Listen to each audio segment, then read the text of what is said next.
Okay, welcome everybody. This is another episode of Trenny and C. I'm Trenny, this is C. And we are the house whiskey reviewers for the OMC. Which is the oldmanclub.com. So check them out. You can also press the subscribe button down here to get all the updates on when we release new videos. Which is Thursday evenings at 6 p.m. Pacific time and 9 p.m. Eastern time. And then we do some other random videos throughout the week on Saturdays, so check those out too if you want. Yeah. So today we have a little bottle here of Russell's Reserve. It's a 10-year-old bourbon, so stick around and find out what we think of Russell's Reserve 10-year-old bourbon.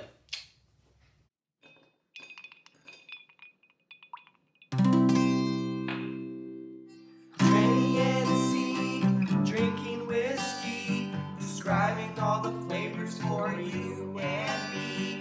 Irish, Scotch, bourbon, and rye. If they like a bottle, they'll tell you why. Okay, so I think I'm going to go ahead and pour ourselves a hefty glass. So I'll tell the folks a little bit of information here before we get into our whiskey research. Yep. Russell's, specifically, this is the 10-year-old version. It's 45% alcohol.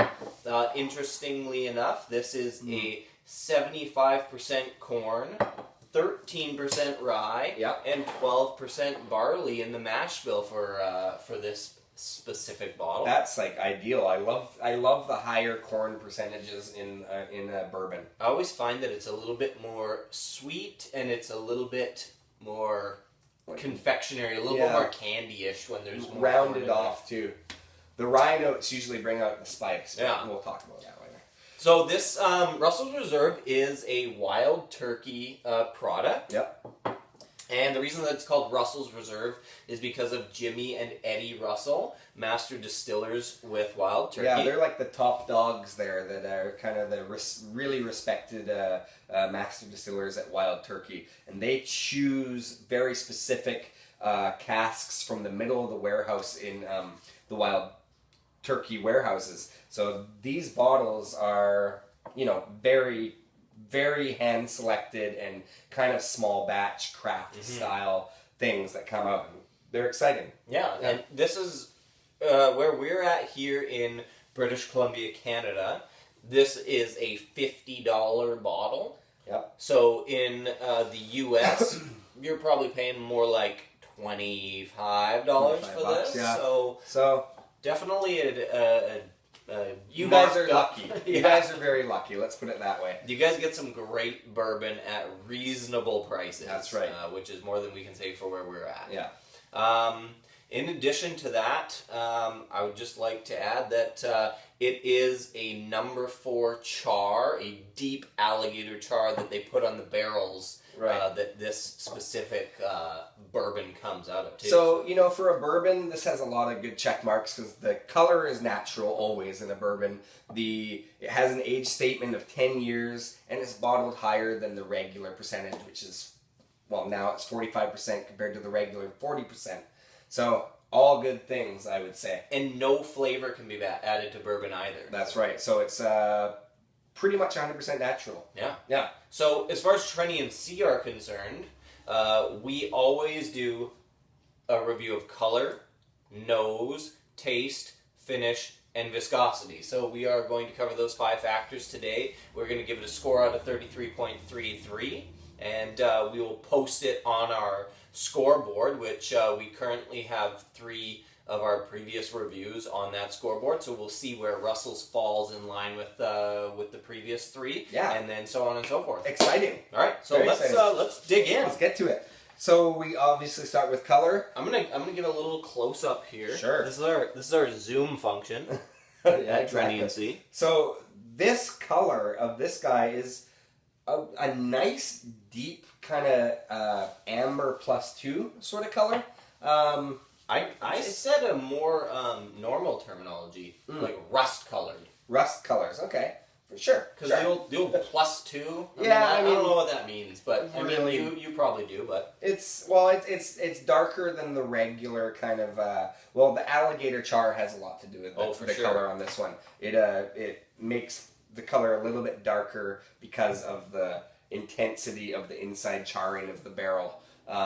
Where some, it's virgin American oak and it's been charred a little bit on the inside. This has been charred quite heavily. Deeply, and it's pulling in a lot of those flavors. Yeah. But as far as that, I've got rust, definitely a toasted look to it, and that charred influence. Sure, so. that works. Enough said on color. Yeah, okay, let's move on to So nose.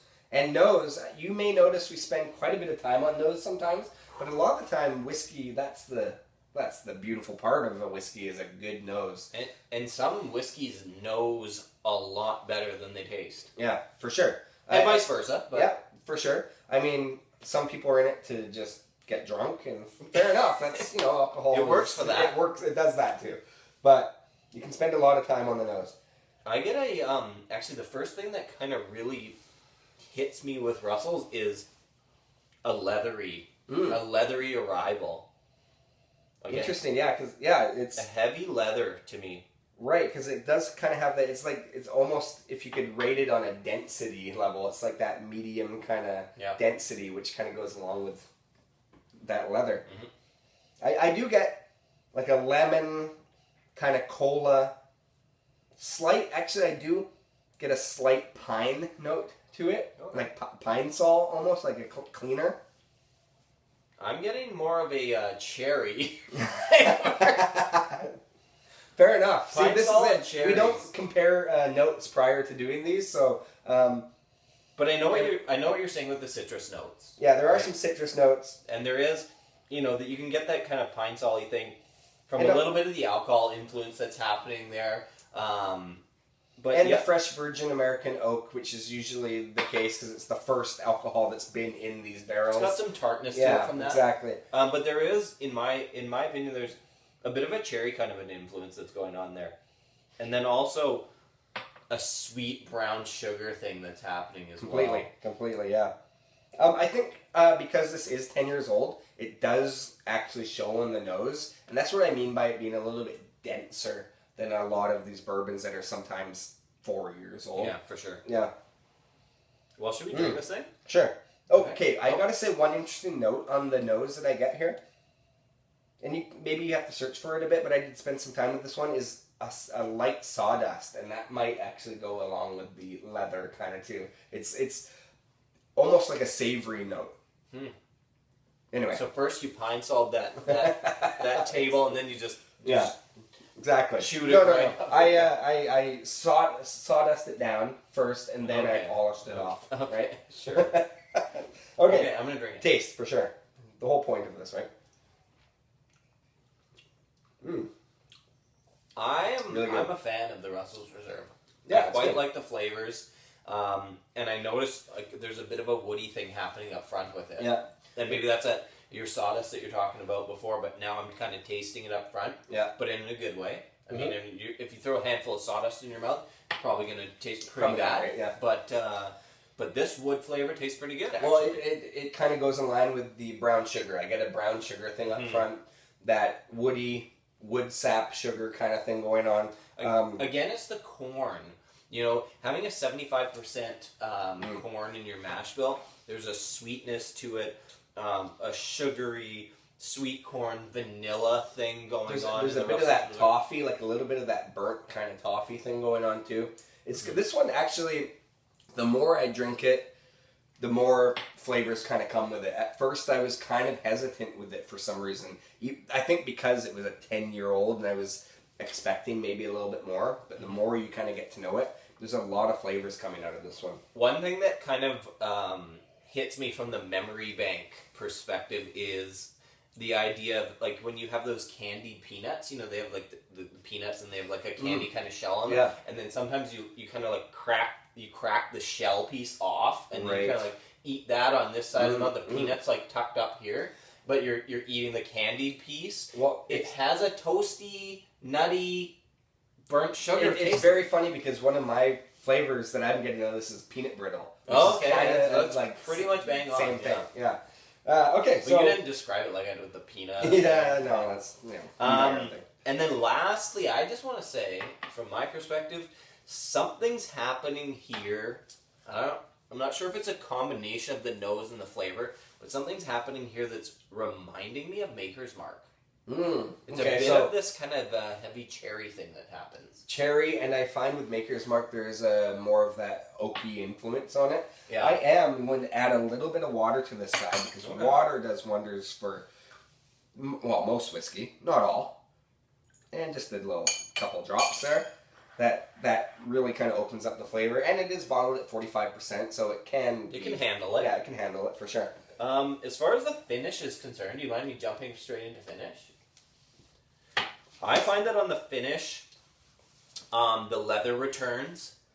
I'm getting leather part 2 on the finish, and then also the alcohol kind of punch shows up kind of at the end for me. Yeah, and it's funny because on the finish for myself, that's where I'm getting the rye notes.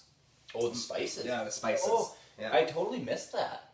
Totally missed that. So when you're saying that, I'm all of a sudden going like, yeah, there is a heat and a spice that I haven't even commented. A lot of the heat and the spice I find for myself comes in the finish, Bang on. which is kind of actually nice in a finish because it doesn't just cut off really swiftly. It lingers a little bit, even if it's maybe for the wrong reasons. At least there is a lingering finish. I think that you're right, though. I think I prefer to have the spice at the back as opposed to at the front, where you're just like, whoa, that's like peppery and cinnamony and just like kind of hot. Yeah, you don't want the front of your palate burned off when you taste a whiskey. It's better to kind of have it as the burn as the linger goes kind on. of finish out, right? Yeah. Which I also got a bit of the oak, which is very typical. Very typical to get oaky. So I do have to say, as an overall thing, and it's kind of a weird note, maybe not weird, but we haven't talked about a lot of fruit influence on this one, and for some reason, I get this, it's a hint, like seriously just a hint, nothing. I'm scared where you're going with this. No, but a bit of apricot. Okay. Like dried apricot. I typically get that on scotches. Really? Yeah. Viscosity. So I found this one to be delightfully creamy and thick. Yeah. I find because it is 10 years old and it's pretty much in a natural presentation that a lot of the oils, it's way more oily than a lot of bourbons that I've come in contact with, especially for the age statement. So it has a really good mouthfeel and it coats your mouth quite nicely. Yeah. So let's score this thing and chart it up. Sure. Okay. So I gave it a 25.08. C gave it a 27.83, which turn gives it overall a 26.45. That is a pretty damn good, reasonable score, and for the price point, really quite good. You don't get age statement bourbons very often. 26.45. Let's chart it. Okay. This is going to be a struggle. Chart it up. Let's do this thing. Okay, so here's our chart. We got Jack Daniels, kind of, we don't want to say dead last, but out of 4. Out of 3, 4. So Russell's 26.45. That's going to land, here, grab that inside. Oh right. No. Here, I got it. This never goes smoothly, people. We've never done this well. Yeah. We'll have to figure that out. Okay. Cool. So Russell's has landed. It's still very respectable at 26.45. Yep. And so thank you for watching Trenny and C. And subscribe. Check out our t-shirts. Go to trennyandc.com. Check out theoldmanclub.com. And we'll see you for an unboxing, or we'll see you next Thursday at 6 p.m. Perfect. Trenny and C.